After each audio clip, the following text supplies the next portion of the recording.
In this video, I'm going to talk about the V-taper and how to get it. One of the first goals of many bodybuilders is to build that V-taper. You know, broad shoulders, wide flaring lats, little waist. One thing that most people do not realize about the V-taper is it's all about proportions.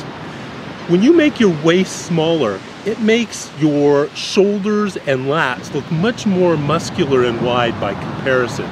So if you have narrow hips, you have a huge advantage in making your V-taper look more impressive.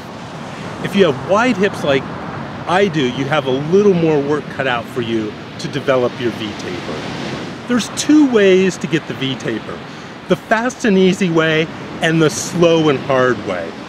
We all like quick and easy, so let's cover that first.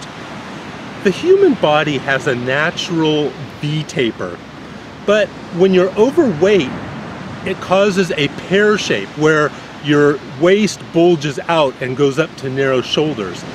The absolute fastest way to get a V-taper is to lose weight. Drop your body fat down to 6 or 8%, get a narrow waist, and then very quickly you have a V-taper, and it makes your shoulders and lats look much more muscular and broad. There's a link in the description of this video to help you lose weight.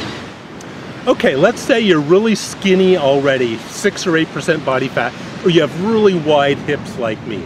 Well, then you have no choice but to get your V-taper the hard and slow way, and that's by adding muscle. Adding muscle is much slower than losing fat by a factor of 10. It can take a year or two before you have any visible change in your V-taper by adding muscle. Now there's two separate muscle groups you need to work to build your V-taper. Let's talk about if you want to build your V-taper with a shirt on first. If you want to look good with a shirt on, what you need to do is make your shoulders broader, because when you have broad shoulders, even with a baggy shirt, it makes your V-taper look much more impressive. To do a shoulder widening, you need to do a complete shoulder workout. There's no one exercise you can do. So please click on the link in the description of this video for a complete shoulder workout.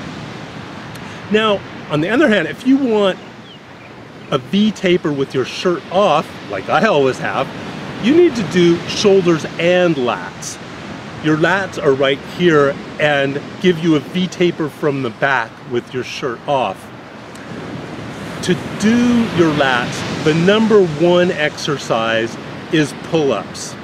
If you've never done pull-ups before, there's a link in the description of this video you can click on to get started. So there you have it. To get a V-taper, you gotta do three things. Number one, you gotta drop your body fat down to 6 or 8% to get a really narrow, small waist to make your shoulders and lats look much wider by comparison. Second thing, you gotta build your shoulders wider. Again, this is a really slow process compared to losing the body fat. And number three, you gotta build your lats. So that's it for today, how to get a V-taper.